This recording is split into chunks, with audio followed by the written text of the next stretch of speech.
começar o nosso Conexão AV, mas antes eu quero convidar você a acessar o nosso site, né? Entra lá, conexãoav.com. Lá você tem o link dos programas gravados, você tem o link do programa ao vivo, você tem um pouquinho da história aqui, conhecer um pouquinho dos apresentadores, do que é o Conexão AV, tá? Então entra lá, conexãoav.com.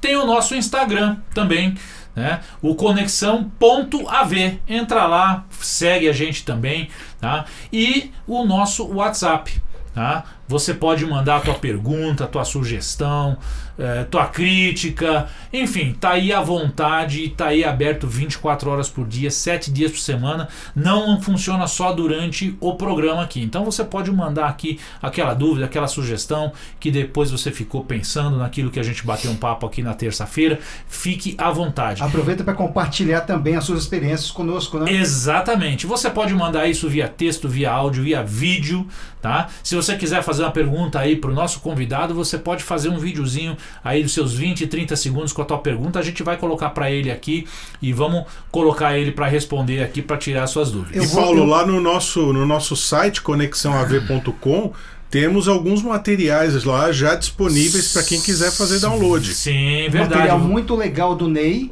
do programa que ele participou. Ele deixou um material muito legal com relação à parte teórica de áudio, a parte de ajuste de caixas de som, não é? De microfonação, um material muito legal. Enfim, além do nosso bate-papo aqui, a gente está começando a colocar, agregar alguns conteúdos materiais, não só nosso, não só meu, do Samuel, do Daniel, mas dos convidados que tiveram aqui. E aproveitando que você está aí no YouTube, coloca lá, clica lá, inscrever-se e habilita o sininho. Terça-feira que vem você não precisa ficar relembrando, colocando na agenda, post-it, essa coisa toda aí, né? Que você vai ser lembrado do nosso programa. É isso aí, Daniel. É isso aí, Paulão. Eu quero falar dos nossos apoiadores, mas deixar claro que, por enquanto, nós não estamos ganhando absolutamente nada. Mas é um agradecimento que nós temos. Estamos ganhando conhecimento, Daniel. Isso mesmo, Samuel. Um dos nossos apoiadores, internetaovivo.com, a sua plataforma para transmissão ao vivo do seu evento pela internet. Lá no internetaovivo.com você tem a sua página da transmissão personalizada, acesso via login, senha, ou seja, internetaovivo.com, seu evento ao vivo para todo mundo. E temos também a ptzcam.net, a câmera PTZ com atitude, o controle em suas mãos. Aqui no nosso estúdio nós temos duas câmeras PTZ, essa que está pegando a minha imagem e também a do nosso convidado, que você já vai ficar sabendo. Vou passar aí para o Samuel. Samuel, é com você, meu amigo. É isso aí, Daniel. Temos mais uma vez um convidado especial aqui, diretamente do ABC São Caetano, né? Que vai estar trazendo hoje pra gente um pouquinho da sua experiência de vida, um pouquinho do seu trabalho no dia a dia aí em instalações, em projetos. É o nosso querido Vitor. Vitor é mais conhecido como VHS, né? A empresa dele, que é a Nova Tecnologia, né? VHS Tecnologia. E até tava brincando, né? É o nome dele, né? Vitor Hugo Silva. E eu também sou Silva. Silva não falta aqui. É bom explicar o significado do VHS, porque a nova geração não sabe o que é VHS. Mas, Daniel, melhor a gente falar nisso outra hora, né? Vamos deixar o baú fechado. Deixa isso pra outra hora. Vitor, seja bem-vindo. Muito legal ter você aqui. Conta pra nós aí, pra aqueles que estão nos assistindo agora, quem é você, né? O que você faz? Faz um resuminho aí para o pessoal te conhecer. Tudo bem? Seja bem-vindo. Obrigado. Bom, minha história começa na música. Eu hoje sou uma junção de três linhas, né?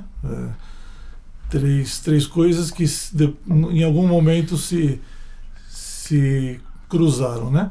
Eu comecei com a música.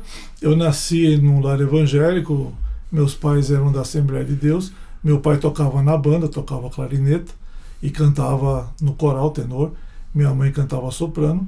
Então naquela época não existia cultinho, essas coisas, os filhos ficavam com os pais na igreja. Então eu já cresci sentado no meio da banda, já no meio dos músicos, vendo o maestro ali na minha frente, desde pequeno já. Depois, mais tarde, meu pai foi para uma outra igreja, onde ele foi convidado para formar um coral, ele precisava de um músico, de um organista, então ele me ensinou ali, me iniciou na música, ele que me deu as primeiras aulas de teoria, primeiro Bonner, primeiro Pozzoli, foi com meu pai. E aí eu estudei música, fiz conservatório musical, piano clássico. Depois eu achei que estava demorando. Você começou muito. com órgão mesmo, né? Com órgão, que era o instrumento da época, a moda na Aquele época. de ar mesmo ou já o elétrico? Órgão eletrônico, 2 teclados, portátil.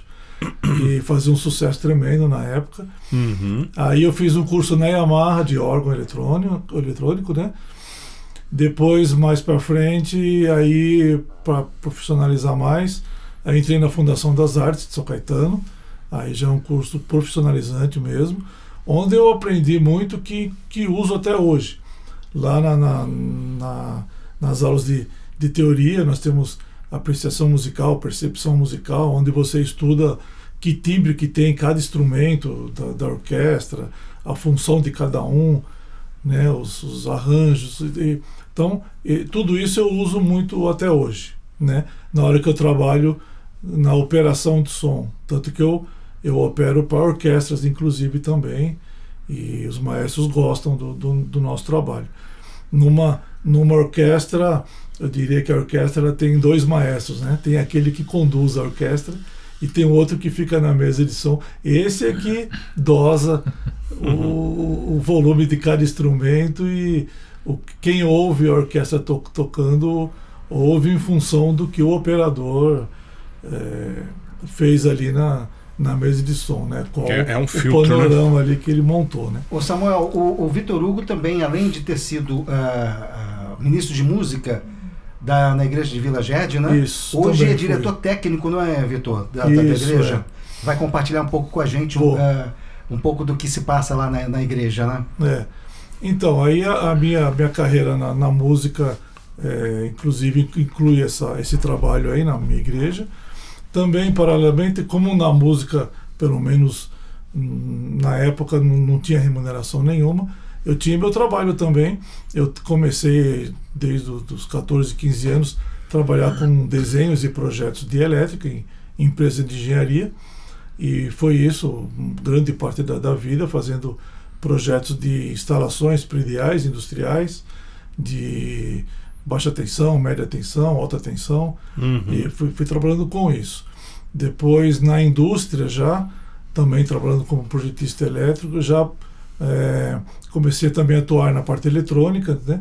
Então, nas indústrias, eu trabalhei na parte de comando, de projeto de painel de comando de máquina, né? Então, trabalhei bastante anos fazendo isso também. E, paralelamente a tudo isso, ainda tinha um hobby que era o som. Né? Então eu fazia bico, né? Fazia instalação de som nas igrejas, nas férias, nos feriados, assim, fazia esse bico, né? Até um dia que eu saí da indústria e comecei a trabalhar por conta, né, com a minha empresa, e aí as 3 coisas se uniram, né? Então hoje, quando eu presto uma consultoria para a igreja, eu não só vejo a parte eletrônica, também vejo a infraestrutura, né, necessária, e a parte musical também ajuda muito, porque eu sei a necessidade dos músicos, como deve soar o equipamento, o som, né, e até a mixagem. Então, no trabalho que fazemos hoje, nós não só fazemos toda a parte de projeto, como também treinamos os operadores e acompanhamos na operação e fazemos de ponta a ponta, né? Chave na mão. Ô Vitor, nós estávamos conversando antes de começar sobre quão é importante nós, antes de termos um sistema instalado, nós pensarmos na acústica do ambiente. Mas antes de falar de acústica, tem um pré-requisito, e o Paulo sabe bem, porque ele fez lá a nossa parte elétrica, lá dos novos estúdios da RTM, né? Conta pra gente aí também, como que você enxerga a importância do sistema, de toda a rede elétrica, né? Tá bem dimensionada para que o que vem depois funcione bem. Você entende que isso realmente é importante, né? Isso é muito importante, porque o som, o que ele é? Ele tá transformando o impulso elétrico em acústico, e ele precisa de uma energia suficiente para isso. Então, é preciso que a rede elétrica seja dimensionada, as bitolas dos cabos, tudo seja compatível, porque se você tem uma rede mal dimensionada, a energia, você não vai, os picos do som não vão soar, não vão acontecer, porque a rede elétrica não vai comportar isso. Você pode pensar, não, mas eu tenho um amplificador de 1000 watts, e então o fio aqui 1,5 já é suficiente. Não é suficiente, porque ele tem os picos, e os picos vão exigir da sua instalação uma energia maior, eles têm que comportar isso. Tem o problema de aterramento, né, que é uma coisa importante também. Outra coisa que... O aterramento é para não haver o enterramento do som, né? E outra coisa importante que pouca gente sabe, que na rede elétrica você não pode balancear a energia do som. Você não pode pegar de fases diferentes energia para o seu equipamento. Seu equipamento todo tem que estar numa fase só, porque senão você vai ter diferença de potencial, que é a energia que vai gerar ronco, vai gerar ruído no seu som, e você não sei de onde vem, não sei porquê disso, é porque você tem seu equipamento alimentado por fases diferentes. Eu sei que o Paulo tá louco para falar, o Daniel também, mas deixa eu só esgotar um pouquinho mais esse assunto da elétrica. Não, mas é que eu queria voltar antes da tua pergunta. Ah, então tá bom, eu vai. Quero voltar Depois eu vou voltar aqui na questão da elétrica. Porque assim, eu quero voltar um pouquinho antes do que o Samuel colocou, que assim, ok, a gente sabe que a gente tem... eu preciso melhorar, vamos dizer assim, eu preciso melhorar o som na minha igreja. Quando você chega no teu cliente, quando você chega lá na igreja, a princípio a pessoa imagina, não, eu vou comprar 2 caixas acústicas dessas que estão na moda, vai resolver o meu problema, né? Aí você começa a argumentar, não, mas não é só isso, tem a questão acústica, aí a gente vai entrar na questão estética, muitas das vezes, aí quando você coloca, mas olha, eu preciso realmente de fazer um trabalho aqui na tua parte elétrica. Não, mas eu medi ontem, deu 110, não, deu 220. Como é que funciona? Como é que você faz essa abordagem e esse...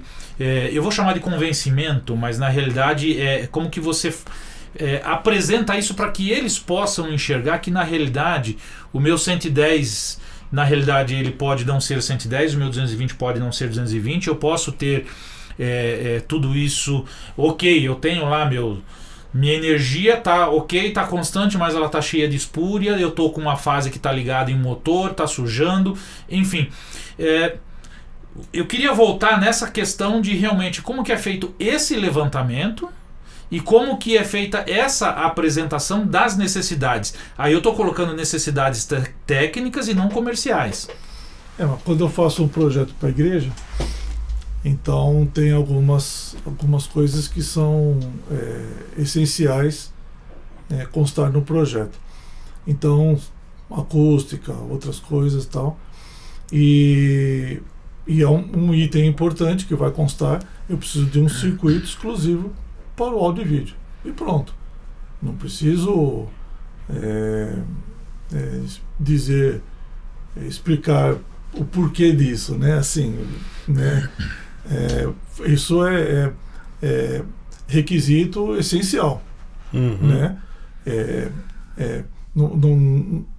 Para nós fazermos um sistema de som da igreja, do vídeo, né? Multimídia, todo esse equipamento ele tem que estar ligado num circuito exclusivo para ele. Isso é essencial. Não tem. Sabe por quê? Então nem a necessidade de explicar o porquê disso. Assim, sabe por quê, Vitor? Não só em igreja. Não só igreja. Vamos pegar um exemplo aqui, um restaurante que tenha música ao vivo. Né? O cara alugou um salão lá, né? Vai lá servir o jantar, o almoço, né, o buffet, né, ou naquele salão que as igrejas alugam para fazer suas reuniões, né. Normalmente eles já pega uma coisa pronta. Não se preocupa que aqui tem tomada para todo lado. É só ligar as coisas lá que vai tudo funcionar. Né? A rede está funcionando perfeitamente. E as pessoas esquecem, elas pensam no final, né? A ordem da pirâmide aí fica invertida, né?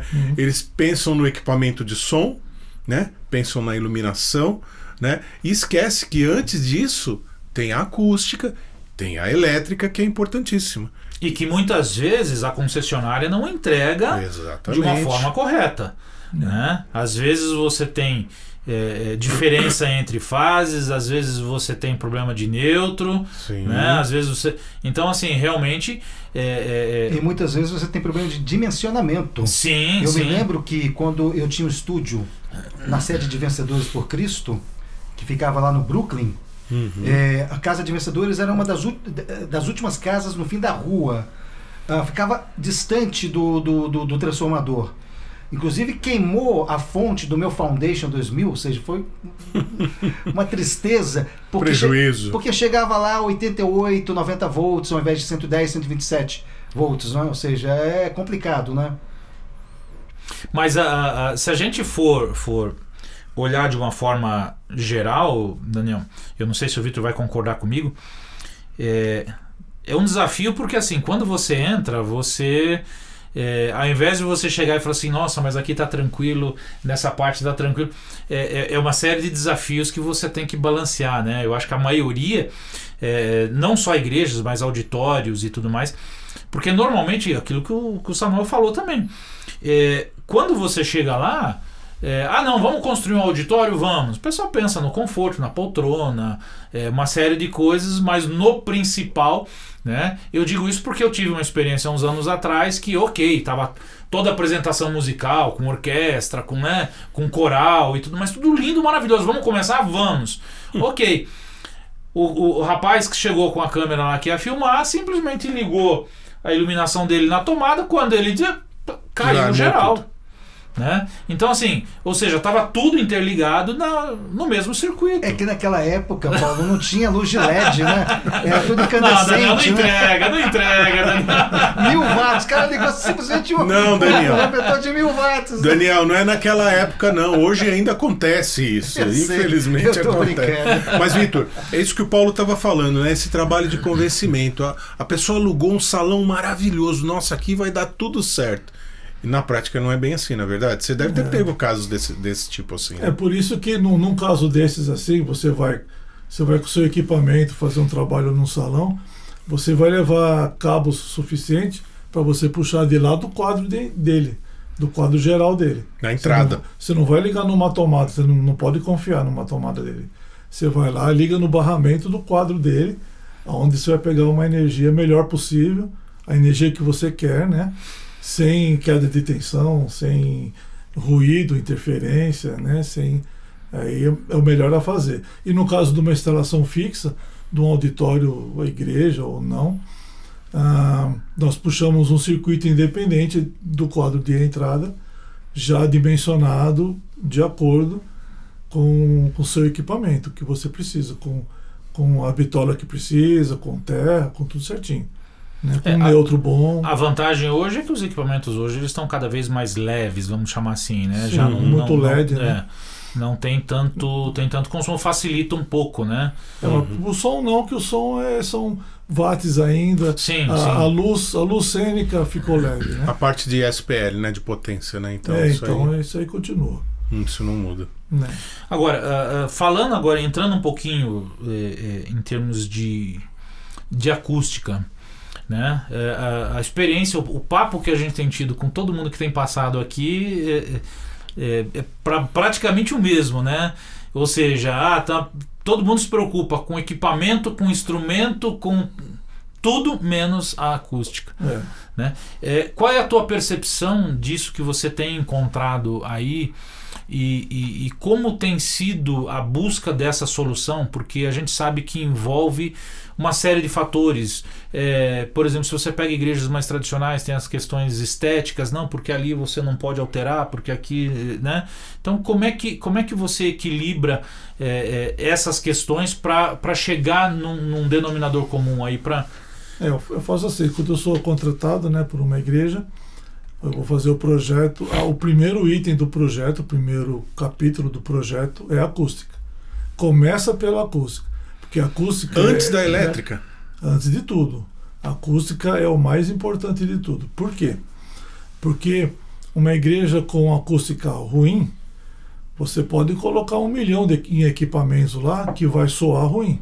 Uhum. Porque o som, ele não acaba na caixa acústica, ele acaba no ouvido da pessoa. No caminho da caixa acústica até o ouvido da pessoa, ele vem rebatendo na parede, no piso, no teto, até chegar no ouvido da pessoa. Então, ele pode ter muita alteração nesse caminho. Uhum. Se você trata a acústica, você elimina a reverberação, você deixa a sala flat, plana, com tempo de reverberação controlado, aí sim, aí o que sai pela caixa acústica chega praticamente sem nenhuma interferência no ouvido das pessoas. Então, até o equipamento mais simples vai soar muito bem numa sala. Então, a sala, o caminho é muito importante. Ou seja, se você tem uma acústica controlada, você economiza também em equipamentos. E isso, você não precisa gastar muito equipamento, o som vai ser bom. Tá. Então, a primeira coisa é a acústica, né? É claro que o projeto acústico, não adianta eu mostrar para o cliente uma solução e, ao mesmo tempo, um outro problema para ele, que é um problema financeiro, que você pode dar uma solução caríssima para ele executar, e uma solução estética também horrorosa, né?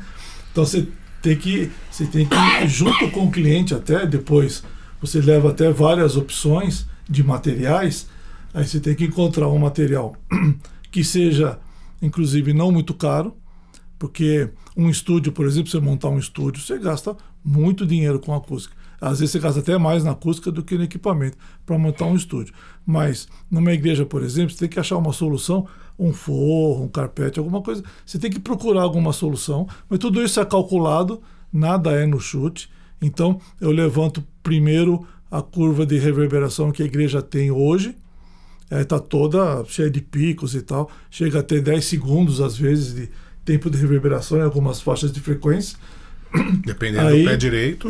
Aí eu vou dar uma sugestão de tratamento acústico, deixando isso daí plano totalmente em todo o espectro, em torno de 1,5 segundo, que é o que a norma BNT recomenda de tempo de reverberação para uma igreja, né? Porque uma igreja não é um estúdio, né? Então você não pode deixar com meio segundo de reverberação e também não vai deixar com 6, 7 segundos, que aí inteligibilidade vai e lembrando que é uma composição, né? Porque então, a gente vê às vezes o são pessoal... São vários materiais. A gente vê algumas igrejas... não, porque eu fui ali, você vê a parede, a volta inteira tá do mesmo material, mesmo formato, tudo igual, tudo... Não. Né? Então é uma composição de... Eu posso ter muita reverberação numa faixa de frequência e menos em outra.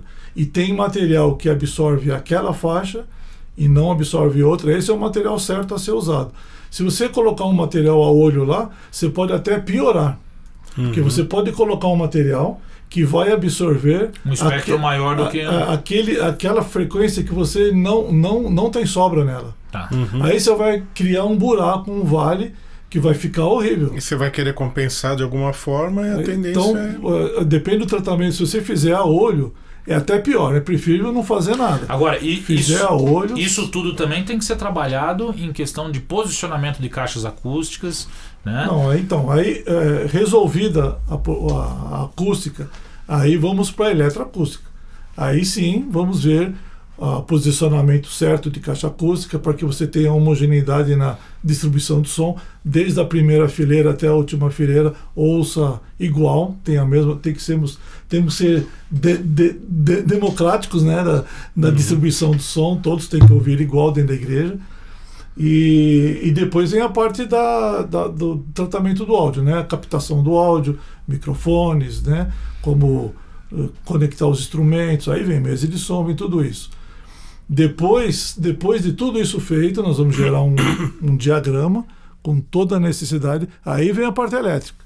Aí, o que eu preciso de energia para tocar tudo isso? Aí entra também som, vídeo, luz, né? Projetor, toda essa parte. Então, aí vem a energia para tudo isso. Aí eu preciso de tantos watts, de tantos circuitos, né? Aí vem o projeto elétrico, ele vai ser o suporte para funcionamento disso tudo. Aí nós também executamos tudo isso, e depois disso vem treinamento de operadores. Tá. Aliás, eu faço passagem de som com os músicos, não adianta só o operador estar sabendo como funciona, os músicos também têm que saber como eles devem agora se portar perante o novo equipamento. Porque é uma mudança também, vamos dizer assim, de cultura, né? Isso. De como ele vai se comportar ali no palco em relação a volume de amplificador, até pegada no instrumento, né? Tudo isso. Então nós marcamos normalmente, vamos supor que eu faço uma reforma no som de uma igreja, eu faço durante a semana toda. Então nós marcamos assim, tipo no sábado, durante o dia, para virem todos os músicos ali. Nós fazemos ali umas 2 horas ali de passagem de som, muito bem passada, deixar o retorno perfeito para eles, né? Para depois no culto tá tudo redondo. Né? É um trabalho então, de conscientização também na questão, não estou falando do operador, mas do músico, né? Porque grande parte dos músicos que a gente conhece são amadores, né? E eles estão acostumados a chegar lá, ligar o amplificador dele, tocar no volume que ele gosta, que ele acha que é legal, né? E vai tocar. Então, mas só que aí no caso que ele vai passar a fazer parte de uma banda, de um conjunto, e a própria palavra conjunto significa muita coisa, né? Tocar junto, em harmonia, né? Ele tem que se disciplinar, né? A partir de agora ele não vai mais tocar só para ele, né? Ele vai fazer parte de uma banda e ele tem que respeitar certas regras, né? Em termos de posicionamento, em termos de volume, mesmo em termos de pegada, né? Tudo isso tem que ser levado em conta, né? Um trabalho de conscientização do músico. Essa etapa é muito importante, então, porque eu não posso estrear o som num culto sem ter feito isso antes. Não tem como. Se por algum motivo, esse fim de semana teve um acampamento, os músicos estão todos lá, então nós vamos estrear o som no outro fim de semana. Eu não tenho como pôr para funcionar sem ter feito essa etapa aí com os músicos. Isso é muito olhando importante. por outro lado também, acontece o mesmo processo. Acontece esse processo no palco e acontece esse processo também no operador da mesa, né? Então, nas etapas do meu trabalho, depois de terminadas as instalações, eu faço um trabalho com os operadores primeiro, antes dos músicos inclusive. Faço um trabalho com os operadores, treinamento deles, o que tem de novo agora, imaginando que já são operadores, eles têm que aprender o que tem a mais agora, né? Tá. Como eles não vamos pegar alguém que não sabe nem a diferença entre grave e agudo e querer ensinar ali na hora.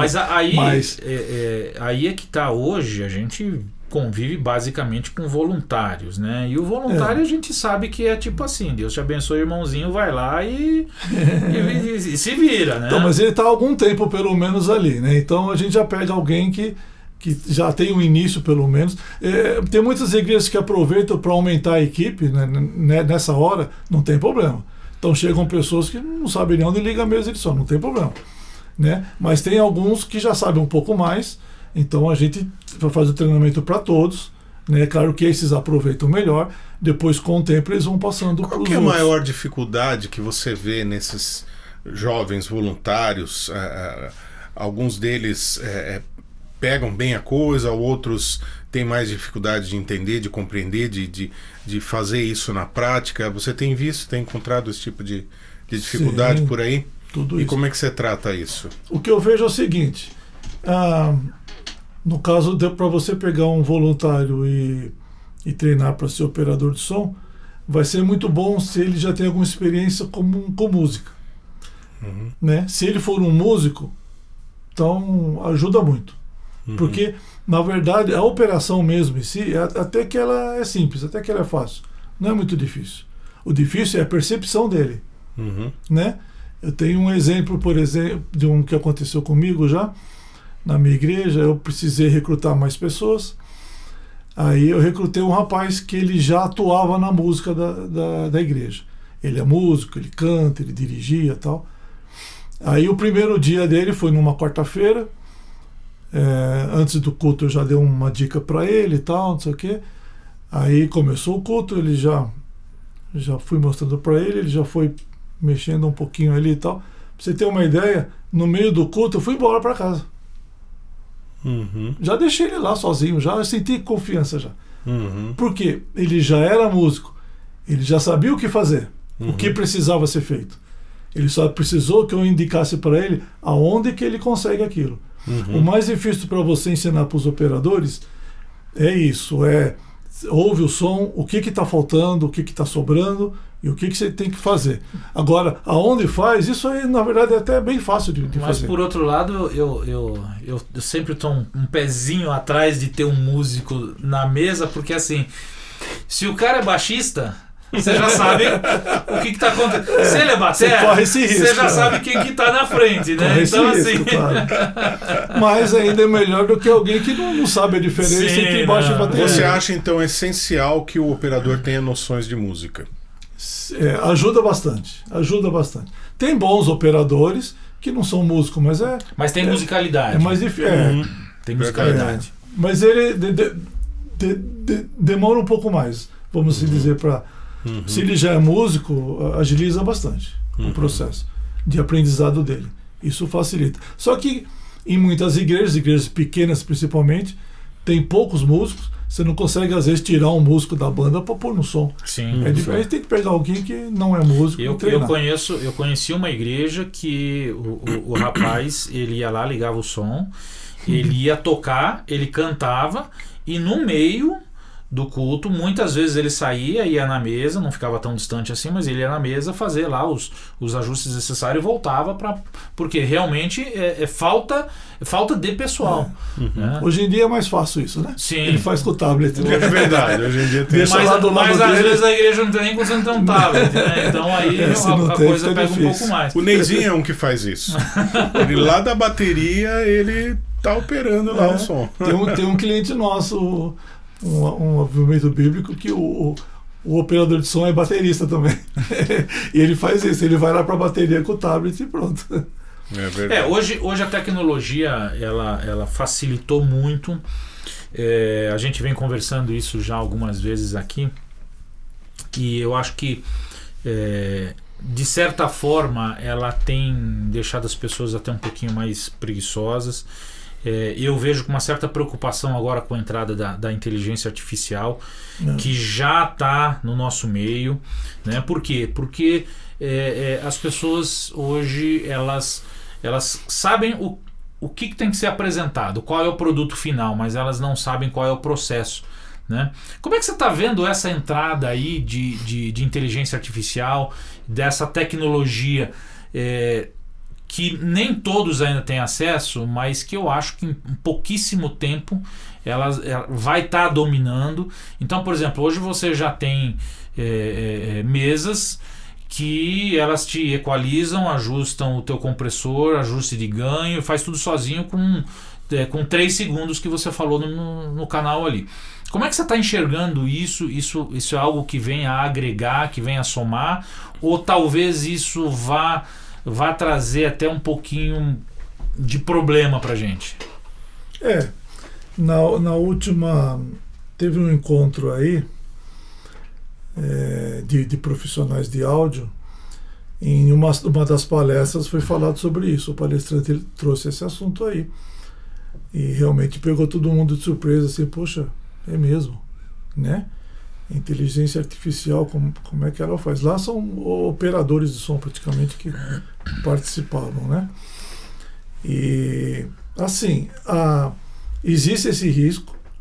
Eu não digo para fazer um projeto, não, mas para operar o som, sim. Por quê? Vamos supor o operador X aí, o José. Ele é um bom operador de som. Ele deixa o som muito bom, mas a inteligência artificial pode aprender o jeito dele. E aí pode copiar o jeito dele para outras bandas, para outros lugares e tal. Então, assim, tem esse risco, né? Eu não sei até onde ela vai conseguir fazer isso aí ter um bom resultado, mas ela pode aprender que, sei lá, você que o operador, cada operador tem o seu jeito, né? Sua particularidade. Mas ela aprende. Eu gosto de ir no bumbo, realçar 5 kHz e realçar 63 Hz. Que você sabe que isso faz ficar bom o bumbo. Ah, na guitarra eu gosto de diminuir 500 Hz, que deixa mais bonito o som da guitarra. O piano fica legal você elevar um pouquinho lá dos 5, 8K lá para dar aquele brilho no piano, tal. Então são coisas que o operador ele desenvolve com a experiência dele, com o ouvido dele, mas a inteligência artificial pode aprender isso, né? E ela pode copiar isso. Aliás, a gente tem uma meia de inteligência artificial que você comentou. Qualquer mesa digital, principalmente, você tem presets lá. Não preset da cena toda, mas presets de instrumento. Sim. Né? Você pode ir lá, a bateria, né? Bumbo, caixa, tal, não sei o que. Ele já equaliza, já põe gate, compressor, tudo. Ele deixa a bateria pronta. É o jeito dela, né? Um bom operador não usa. Eu não uso nada disso. Sim, eu faço do meu jeito e fica bom. Mas para quem não sabe o que fazer, pode usar os presets da mesa. Mas, Vitor, eu entendo que na mixagem geral, né? A gente estava até conversando, né? Que o operador ele é uma espécie de maestro, né? O maestro é aquele cara que dá o equilíbrio, né? As ênfases certas, né? A inteligência artificial pode até ajudar individualmente, né? A timbrar um instrumento, uma voz, né? Mas na hora de fazer o pacote todo, né? De equilibrar todos os instrumentos, as vozes, o que pode acontecer é pasteurizar tudo. Ficar tudo igual. Mas olha só. Né? Todas as mixagens ficarem parecidas. Mas hoje, por exemplo, se a gente, no nosso contexto, que nós estamos falando de bandas de igreja, dificilmente você encontra bandas com personalidade. Sim. Então hoje você tem lá worship, tem... Simplesmente nesse hoje caso, sim. Você coloca o preset ali, né? Nesse caso, sim. E ele vai pasteurizar e vai sair tudo igual. Agora, continua indo um pouco mais além, é o que o povo quer ouvir. No caso de uma banda assim. Aí nós estamos indo para um outro ponto polêmico. Eu acho que orquestra realmente. Orquestra é igual você, sei lá, pintar um quadro ou qualquer coisa assim. O gosto do operador tem o seu valor, né? E nenhum deixa igualzinho o outro mesmo. E o valor dele está nisso, está no ouvido dele, está no bom gosto dele. Principalmente no caso de uma orquestra. Orquestra, eu gosto muito de fazer, é muito bom. Até pelo resultado eu gosto, né? Porque quando você faz uma coisa que não dá muito certo, você não gosta muito, né? Mas orquestra, os maestros gostam muito, eles ouvem a gravação assim. E é uma das melhores escolas, né? Um treinamento para ouvido ali, o que tem de harmônico ali é algo fantástico, né? Muito legal. Então você ajusta instrumento por instrumento primeiro, tal, mas depois na hora de você montar o panorama, aí é o gosto. Aí você tem que... Não, merece um pouco mais de primeiro violino. Ali, nesse pedaço da música, um pouquinho mais de oboé. Agora pode voltar ao oboé. Um pouquinho mais de flauta. É o papel do maestro. Pô, o operador é realmente o segundo maestro. A inteligência artificial não vai saber isso. Não, acho que não. Essa música fica bonito nesse ponto, aumentar um pouco de fagote aqui. Agora tira o fagote, porque ficar mais fagote o tempo todo vai ficar feio, né? Só naquele ponto, tira, volta.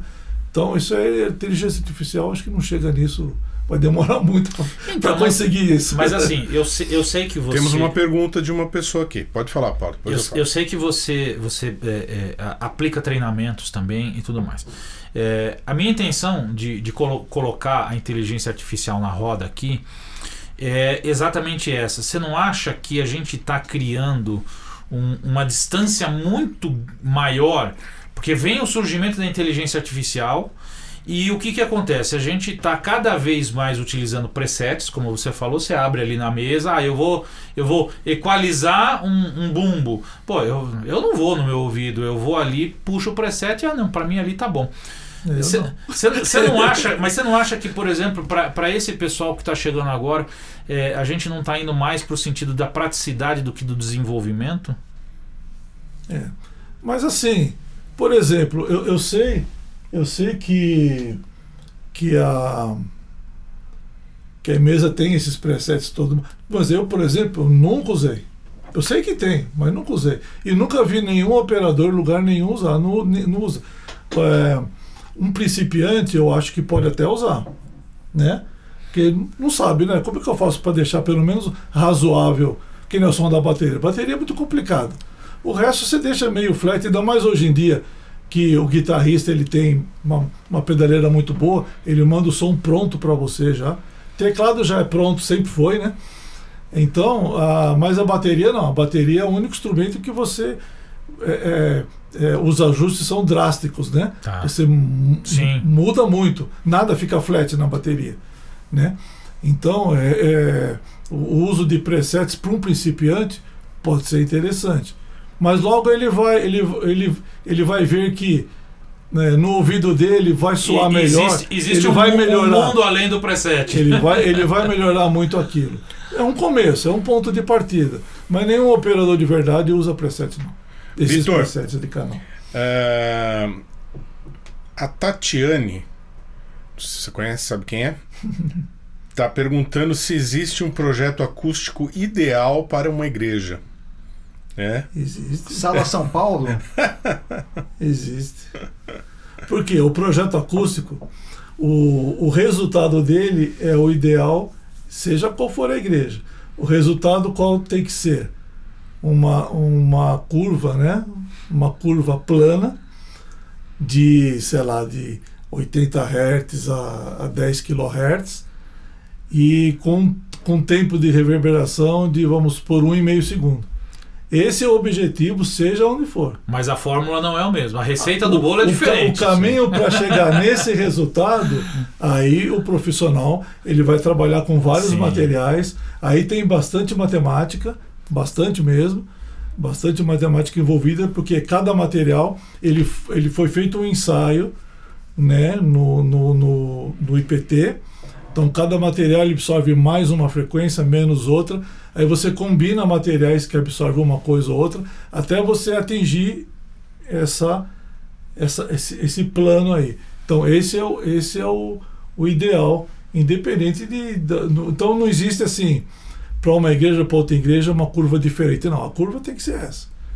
O que tem diferente é se você for fazer para um estúdio, aí o tempo é menor, e só isso. E o Douglas tá puxando a sardinha para o nosso lado aqui. Opa. A inteligência artificial vai ajudar os operadores não qualificados. Mas sempre haverá os operadores que vão sempre fazer a diferença. Você tá aí. É isso aí, Douglas. Eu acho que a inteligência artificial, eu e o Paulo fazemos bastante eventos, né? E muitas vezes você tem 6 microfones, só pessoas falando, e cada pessoa fala num nível diferente. O técnico tá lá vendo o celular, tá vendo tudo menos o som. Então a inteligência artificial vai ajudar muito. Já existe o automixer, né? Com relação aos técnicos preguiçosos, né? Sim. Aí sim. Nós tivemos o evento lá no final do ano, né, Daniel? Uma baita de uma estrutura, uma baita de uma mesa e um som horrível. Olha, um line array impressionante. Exatamente, né? Bandas de nome, famosos e não sei o que. E aí Espaço das Américas. E você via o técnico ali, assim, tipo, nossa, que coisa maravilhosa que eu tô ouvindo, tirando fotinho aqui e ali. Então, assim, eu concordo 1.000.000% contigo, Vitor. Mas a minha concordância contigo ela termina aonde começa a dividir a nossa geração. Eu não sou contra assim, essa geração, muito pelo contrário, eu acho que eles estão voando, eles são muito rápidos, sabe? Tem uma percepção muito grande, mas eu acho que eles estão esquecendo que é o meio do caminho, a experiência. Exatamente isso que o Igor está falando aqui, o Paulo. Manda aí. Creio que a utilização dos presets, vou ler literalmente o que ele escreveu. Manda lá. Creio que a utilização dos presets para o iniciante pode ser muito útil, né? Porém, vai depender do interesse de cada um em buscar evolução e independência. Exatamente. Aliás, só um exemplo com relação ao preset.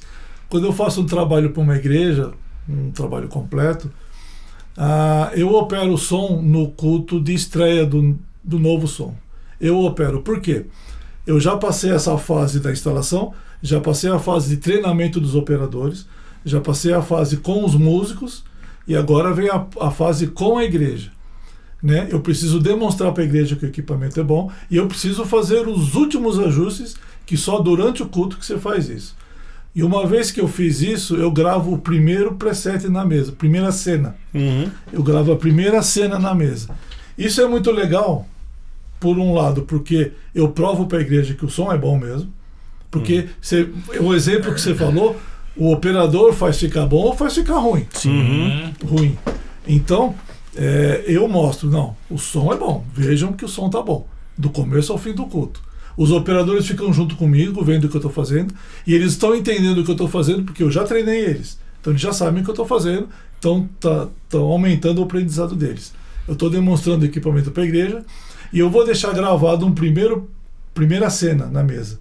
Mesas digitais tem essa grande vantagem. Aí o operador, ele pode depois ir fazendo os testes dele, vai arriscando, mas não deu certo, ele chama de volta a minha cena. Não tem problema. Então, nesse ponto, um preset, uma cena, no caso, já total da mesa, é muito útil, muito interessante ter. Agora, pensando na comparação até que você fez, que o operador ele é um segundo maestro, se a gente for ver um músico, um maestro, ele não nasce pronto, ele precisa de maturação, ele precisa de tempo de experiência, ele precisa estar ali todo domingo ou todo dia, enfim. E que às vezes eu acho que falta essa paciência do errar, do testar, né?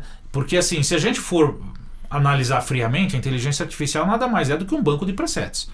Tá? Então, assim, esse diferencial, né, que o ser humano, o feeling, que muda de dia para dia, porque hoje eu tô de um jeito, hoje eu tô mais animado, hoje eu tô menos animado.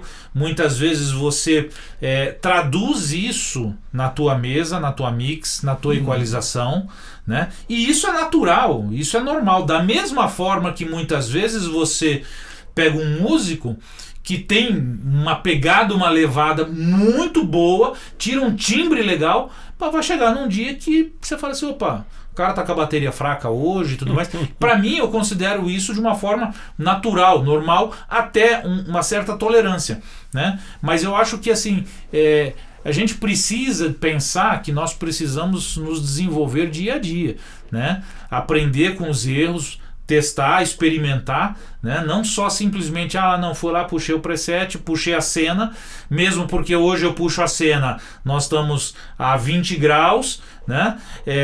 Domingo que vem eu tô a 40, então, e assim, no caso, se vier outra banda, exatamente, não vai dar certo, né?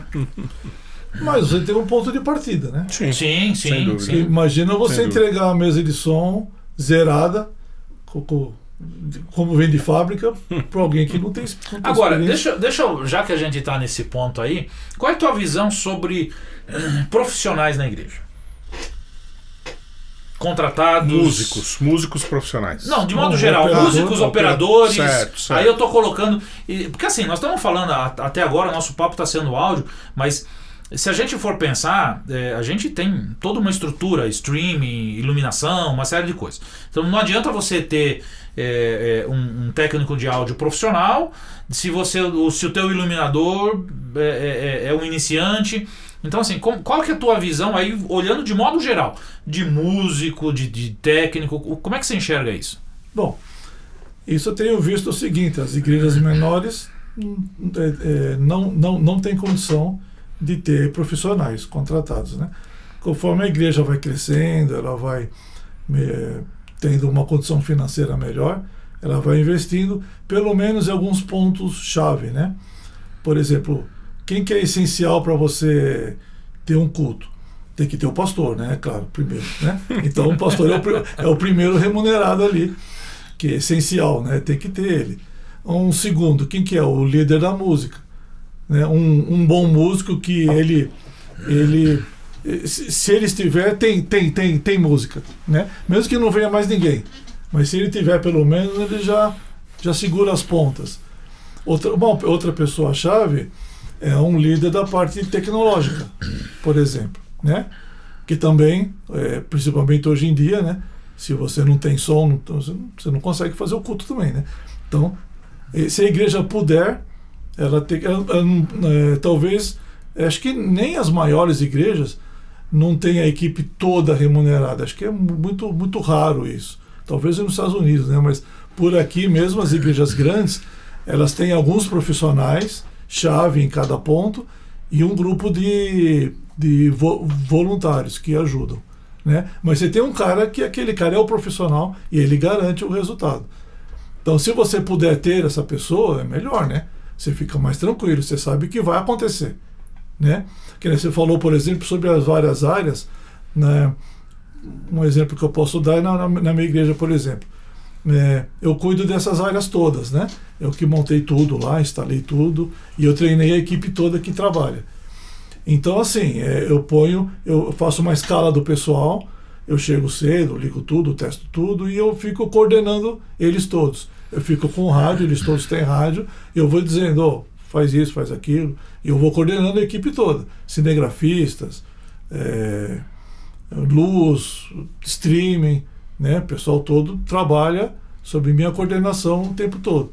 Então, assim, se você tiver pelo menos uma pessoa que consegue garantir o resultado geral, já é bom, né? Isso aí é uma coisa que pode acontecer. Eu sei que outras igrejas maiores já começam a ter mais alguns profissionais. Então você tem um segundo profissional, você coloca no streaming, por exemplo. Tá. A coisa tá bombando aqui no nosso chat, já tem um fazendo pergunta pro outro aqui. Já tá bom. Manda pergunta pra cá, depois a gente deixa aberto o chat aí. O negócio da inteligência artificial pegou aqui, pegou, viu? Né? Mas uma pergunta minha, Vitor. Infelizmente ou felizmente, esse é um assunto meio polêmico para muitas igrejas, né? Eu queria a sua opinião. Você acha que realmente é correto algumas igrejas pagarem os músicos para tocar na igreja? Você não vê problema com isso, né? A gente sabe que em muitos segmentos realmente isso seria um escândalo, não? Pô, o cara tá lá para louvar a Deus e ele tá ganhando dinheiro. Como que você vê? Qual é a sua visão disso, particular? Eu acho que aí vai de cada igreja, porque eu sei que algumas igrejas grandes, assim, tem até disputa, né? Tem fila de espera de músicos para poderem tocar lá, né? Eu já sei de igreja que é assim, né? Você tem que se inscrever e ficar esperando. E ainda fazer um teste com você. Se você passar no teste, aí você entra na fila e fica esperando sua vez. Então aí não precisa remunerar, porque tem uma fila querendo tocar lá, né? Mas, por outro lado, algumas igrejas eu sei que tem pelo menos alguns músicos remunerados. A vantagem de, se você podendo remunerar, pelo menos alguns, e sendo profissionais, né? Assim, tem que valer a pena, né? Você fica com uma tranquilidade, né? Será que hoje vai ter músico? Será que hoje não vai ter músico? Pô, o cara é contratado. Garante, né? Ele vai estar lá, com certeza. Chova, faça sol, seja o tipo de culto que for, pode ser um culto fúnebre, ele está lá. Se mandar ele estar, ele vai estar. Ele ganha para isso, né? Então pronto, assim, não, tem essa tranquilidade para quem lidera, para quem dirige, se você tendo um músico empregado... Quando se coloca dessa forma, né, ganhando dinheiro, né, dá a impressão que o cara é um mercenário, né, mas eu vejo de outra forma. Eu vejo o seguinte: eu vejo a pessoa, ela colocou a vida dela à disposição, os seus dons e talentos à disposição de Deus, e é um privilégio poder exercer seus dons e talentos em tempo integral para Deus. E aí você precisa realmente de uma remuneração para sobreviver. Ele é um profissional, né? Exatamente. Queria eu poder dedicar tempo integral para a obra do Senhor. E eu vejo que está exercendo um ministério como pastor, por exemplo, né? Exatamente. É um ministério. Não é que ele está sendo um mercenário, está cobrando um cachê, está fazendo... Não, ele quer dedicar tempo integral para a obra do Senhor, né? Para a igreja. Tá. Vitor, eu quero a tua opinião. Assim, o pessoal está querendo me complicar aqui. Estritamente, aqui, meu amigo. Você aceitou o convite. Estritamente, assim, 100%. Assim, sem Na realidade, essa não é uma pergunta minha. Depois coloca aí. Essa Samuel. é uma pergunta do Daniel. Quem, eu? Eu? Mas eu é que vou fazer dessa vez. Mas eu quero assim, eu quero ouvir a tua opinião, tá? Assim, eu não quero nem entrar na discussão depois, mas eu quero ouvir a tua opinião. Pra que, Daniela? Pra que transmitir um culto ao vivo? Então peraí, eu tava guardando isso aqui. Antes de passar para Lá esse tema, pra 2013, 2014, eu fui na igreja do Vitor e ele tava começando a transmitir, fazer streaming de culto na igreja dele. Não, ok. Numa época que ninguém ainda fazia. É ou não é? Mas assim, eu quero saber conceitualmente. Não vamos esquecer Paulo, a parte daqui. Deixa o Daniel falar, fala, né? Antes de entrar nesse ponto, que é um tema muito legal, Samuel, conta um pouquinho do que tá rolando aí no YouTube, no chat. O pessoal começou a discutir a inteligência artificial aqui. Olha aqui, o Regis, o Onésimo, o Igor. E esse aqui eu não sei, Japoiato, não sei, deve ser o nome deve ser uma sigla, né? A Yara, o Douglas, ele só colocou aqui um agradecimento. Deixa eu ver quem que foi. O Igor Cavalcante, que você ajudou muito na migração da mesa analógica para mesa digital na igreja dele. Tá te agradecendo. Aí. Okay, as perguntas Então, colocadas. a transmissão do culto. Vamos certo? para streaming, transmissão ao vivo do Vamos. culto. Bom, antes da pandemia, nós inclusive já fazíamos na nossa igreja, algumas faziam tal. A utilidade maior era alguém doente, né, alguém acamado, algum idoso que tinha dificuldade de vir na igreja, vinha só às vezes, então podia assistir o culto. Alguém em viagem, né? Tinha um casal da nossa igreja que o rapaz, a empresa dele mandou ele trabalhar em, acho que Dubai, uma coisa assim. Ele assistiu o culto de lá, né? Uhum. E era o início das transmissões, inclusive. Foi até legal, uma experiência interessante que no dia de ceia, ele até mandou a foto, ele também separava o pão e o cálice lá, e ele ceava com a gente lá, na sala da casa dele, lá onde ele estava. Então tinha essa vantagem. Com a pandemia, aí pronto, aí virou uma coisa essencial, Uhum. né? E até tem uma experiência interessante que fez muita diferença nas igrejas, a transmissão. Igreja que não deu muita bola para isso, que teve igreja que não deu muita bola, ela encolheu. Igreja que deu atenção para isso, investiu nisso, ela cresceu durante a pandemia. Interessante. Vários clientes meus,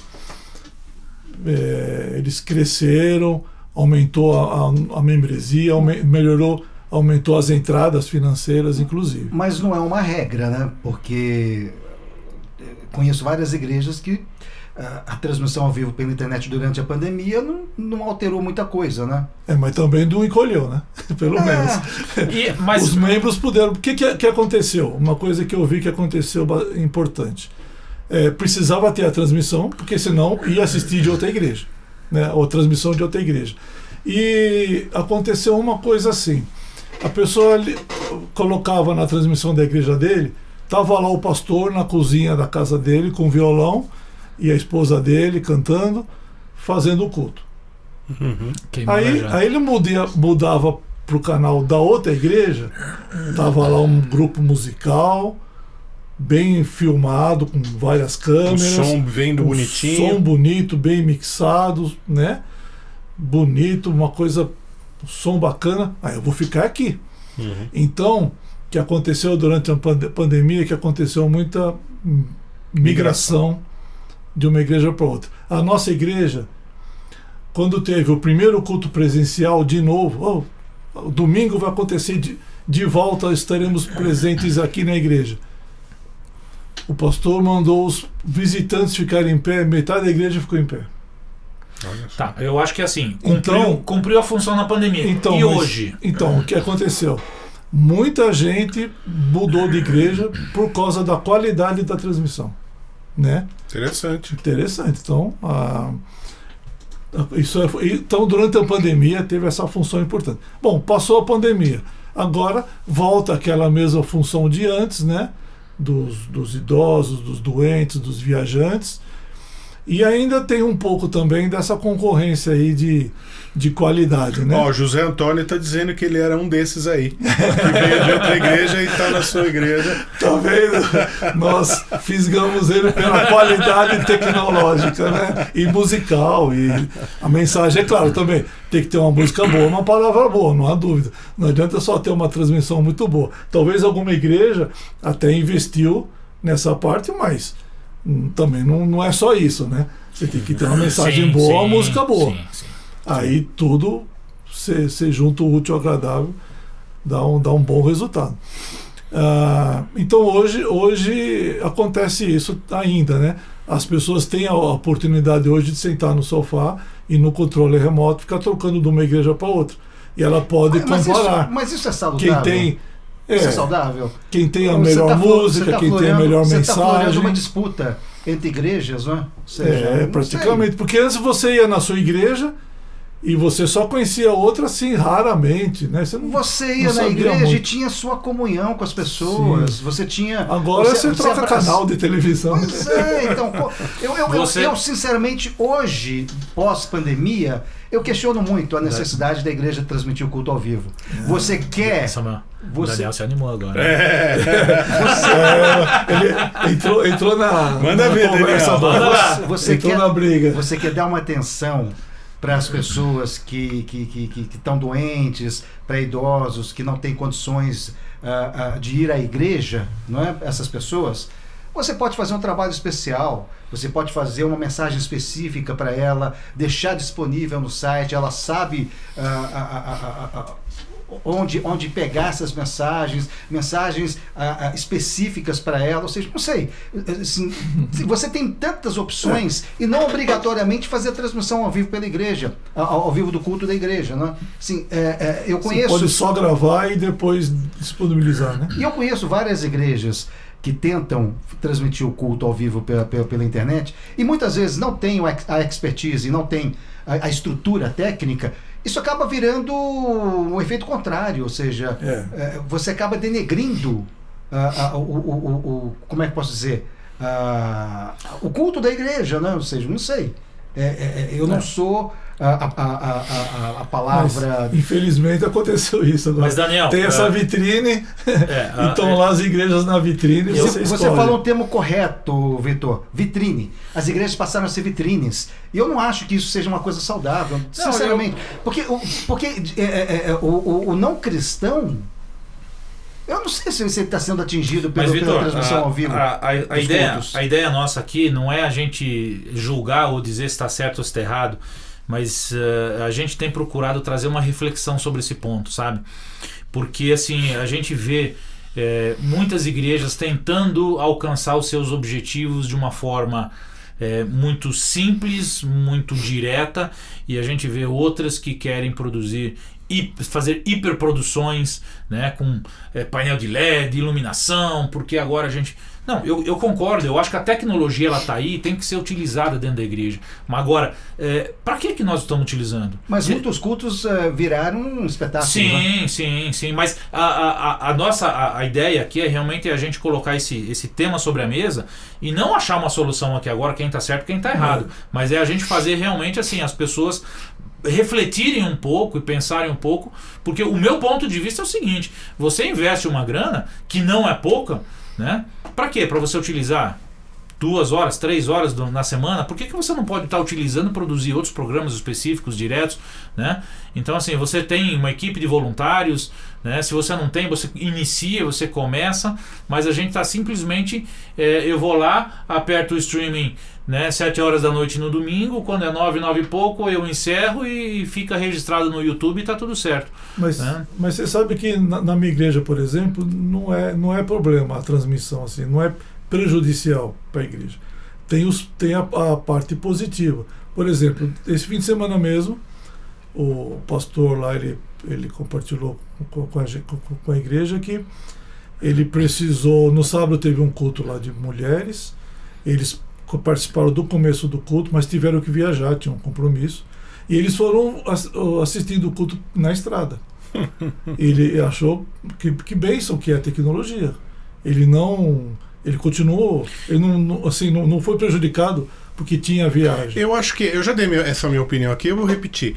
Eu acho que tem o lado bom, tem o lado, entre aspas, ruim. Não chega a ser ruim, mas é uma ferramenta que veio contribuir em vários sentidos. O Vitor acabou de dar um exemplo aqui.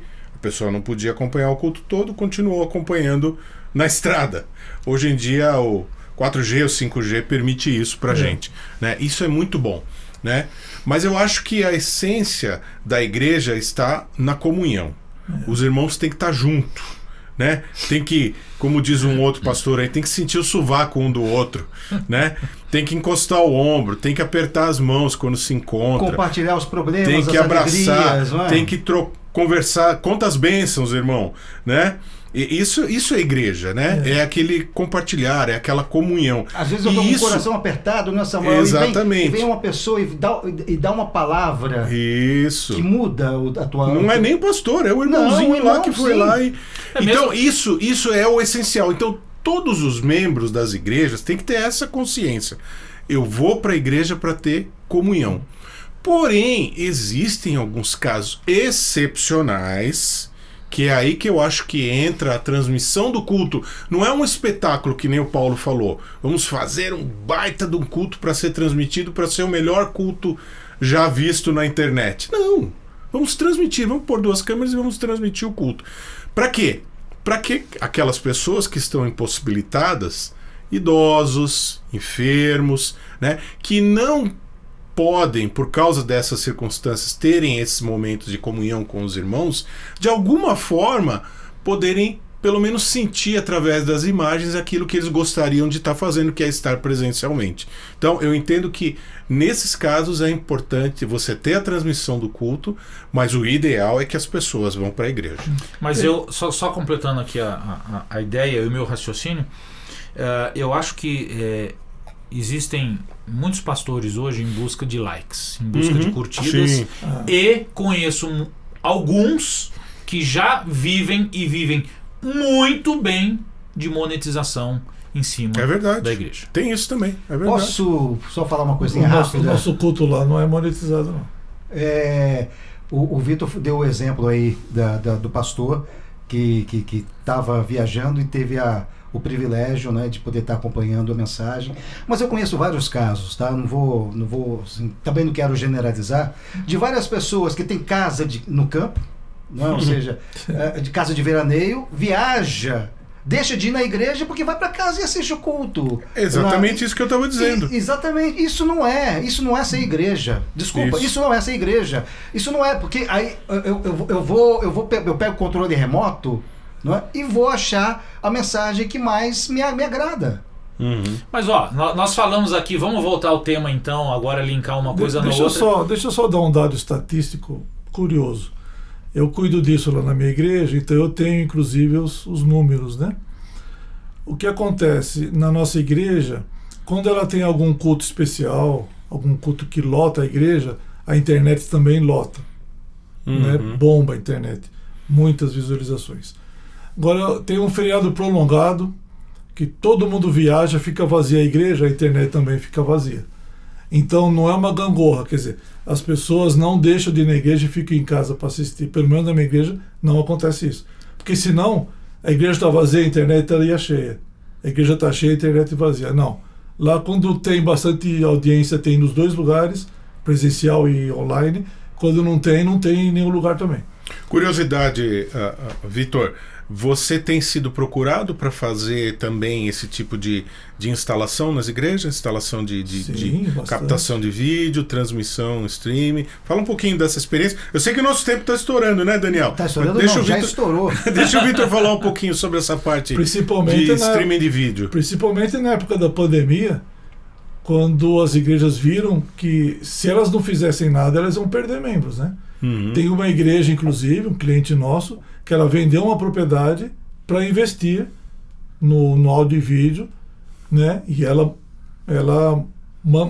manteve, até aumentou um pouquinho a audiência dela, a membresia dela, por causa desse investimento. Ela teve essa visão né? Eu expliquei lá pro pastor tudo. E aí ele fez isso. Eles tinham uma casa lá, assim, usavam às vezes lá para alguma coisa, então acharam que o momento pedia isso e fizeram isso, venderam uma propriedade, compraram 4 câmeras e trocaram a mesa, puseram uma mesa digital que você podia usar uma matriz da mesa para o streaming, né, para ter todo o recurso direitinho, tudo microfonado, até melhorar a iluminação para poder ter uma captação de imagem melhor, investiram o que fosse preciso para ter uma boa transmissão. E aí eles conseguiram manter, né? E teve, por exemplo, e não é só minha igreja, ou a igreja assim, Igreja Batista, que é igual a minha. Por exemplo, eu tenho um cliente que é uma Assembleia de Deus, que eles também tiveram essa visão, investiram, e eles dobraram a membresia durante a pandemia, né? Ficaram realmente... Mas aí eu pergunto, assim, falando também, comentando um pouco do comentário do Douglas, fala o que o Douglas falou Douglas, a sua equipe, né? Lá da Batista de Vila Gerde, né? Que ele falou que para alcançar novas almas, não é novas vidas. Não, ele e a esposa fizeram parte desse grupo que mudou de igreja porque ficou conhecendo a igreja de vocês através da internet. Mas ele comentou também, comentou abaixo, Samuel, dá uma lida aí. Deixa eu dar uma olhada procurada aqui. Que um dos objetivos da transmissão ao vivo do culto é atingir não cristãos. Sim. Todas as semanas, centenas de milhares de pessoas ouvem a palavra de Deus por conta da tecnologia. Eu só acho, sinceramente, que se você fizer uma pesquisa, você vai ver que das transmissões de culto ao vivo, 99% não são cristãos. Desculpa, são cristãos. Então, ou seja, o poder evangelístico, eu acho que é baixo, é pequeno, porque dificilmente o não cristão vai entrar no site de uma igreja para assistir um culto ao vivo pela internet, ou então no canal do YouTube de uma igreja para assistir o culto pela internet, a não ser que você convide pessoas, é um evento especial, é uma cantata, é um batismo, e aí você está convidando as pessoas, aí sim, mas normalmente, se você for ver, por exemplo, o Vitor falou que várias pessoas, né, depois da pandemia, foram para a igreja, não é? Mas eu não sei se vocês fizeram uma pesquisa, se eram não cristãos e que se converteram com a transmissão ao vivo, ou se eram pessoas de outras igrejas que, pela transmissão ao vivo, pela internet, passaram a conhecer. Desses todos que vieram, 2/3 vieram de outras igrejas e 1/3 eram novos convertidos. É mesmo? Puxa, isso aí me surpreende. Na próxima sessão tinha bastante carta de pessoas vindo de outras igrejas. Mas tem novos convertidos também. Tanto que os batismos seguintes que tiveram, muita gente foi batizada. Isso me surpreende. Mas pessoal, um terço. A nossa ideia é exatamente isso, é trazer a polêmica, colocar o assunto na mesa para que todo mundo dê a sua opinião, não só a gente aqui, o convidado, mas você também pode participar, você pode participar aí pelo nosso WhatsApp, você pode continuar discutindo o assunto, se você quiser continuar discutindo o assunto com a gente aqui, fique à vontade. Melhor do que participar do chat é mandar um vídeo pra gente. Sim, Olha aí o nosso WhatsApp, 11-94730-7586. Mande a sua pergunta, compartilhe com a gente também as suas experiências aí na igreja de vocês. Nós estamos aqui para conversar um pouco sobre o audiovisual nas igrejas. O nosso intuito não é criticar, nosso intuito é tentar acrescentar, é tentar ajudar as igrejas dentro dessa área do audiovisual. Antes da gente terminar, que o nosso tempo já foi embora, eu quero só dar um agradecimento a todo mundo que participou aqui. Não deu para falar todo mundo, mesmo porque o pessoal ficou se conversando aqui sobre a questão da inteligência artificial. Então vamos lá, só para citar os nomes. Paralelo aí. O Douglas, o J. Poiato, o José Antônio, o Regis, o Douglas, o Igor, o Onésimo e a Tatiane. Todo mundo aqui participou, muito obrigado, foi muito legal ter a opinião de vocês. É isso aí, pessoal, obrigado. Mas falaram bem da inteligência artificial, Samuel? Tem de tudo aqui, viu, Daniel? Tem de tudo um pouco. Só um dado para vocês. Já existem pastores virtuais que você coloca a referência de outros pastores que ele inclusive pode copiar os trejeitos dessa pessoa. Por exemplo, eu sou o avatar do Daniel. O Daniel não tá aqui. O Daniel tá lá na praia agora. Ele tá lá na praia. Então, assim, não tem como a gente negar. Chegou pra ficar e vai ficar mesmo. E se a gente não tomar cuidado, vai nos dominar. Vitor, verdade. cara, muito obrigado pela tua presença. Você acrescentou muito hoje muito aqui legal, com a gente. Vitor. Foi muito bacana esse bate-papo.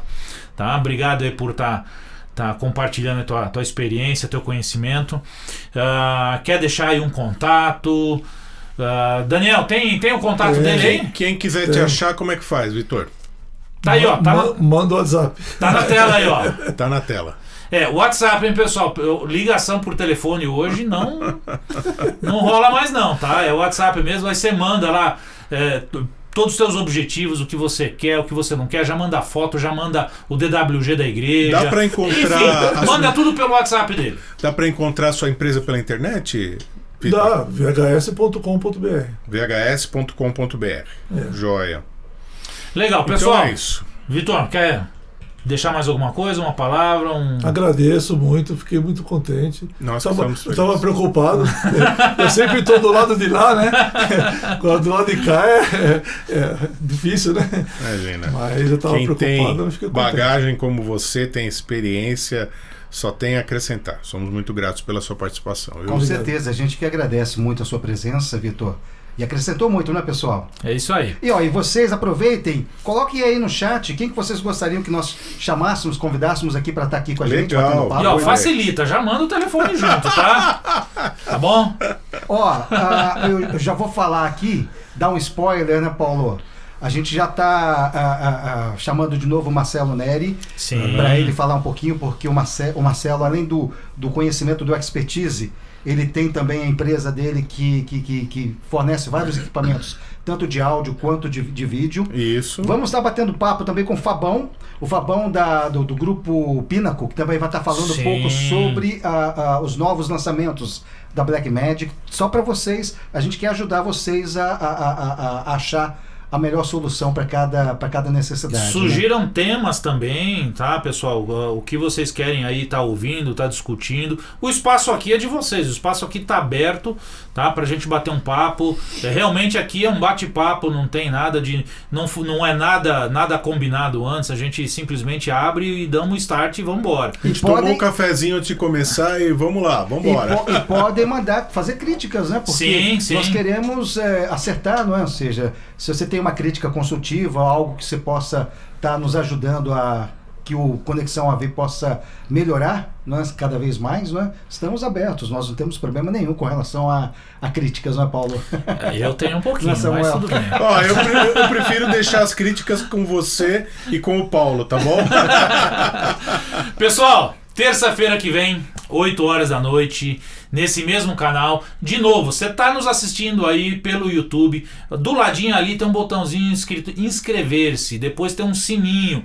Clica nos dois aí, semana que vem você vai estar acompanhando a gente. Toda terça-feira a gente está aqui, sempre com um convidado diferente. A gente tem procurado aqui escolher realmente a dedo pessoas que têm conteúdo. Não são pessoas que têm views, likes, não. São pessoas que têm a acrescentar na vida de vocês e na nossa vida também, como tem acontecido. E mais uma vez, acessa lá, conexãoav.com. Tá? Acesse o nosso site lá, dá uma navegadinha, você vai começar a ver que tem bastante coisinha lá para você tá aprendendo, já tem uns materiais lá para download e tudo, vai conhecer um pouquinho mais sobre a gente aí. Chega, Paulo. Chega. Chega. Terça-feira que vem, pessoal, 8 horas da noite estamos aqui. Obrigado, Vitor. Um abraço, pessoal. Tchau, Daniel.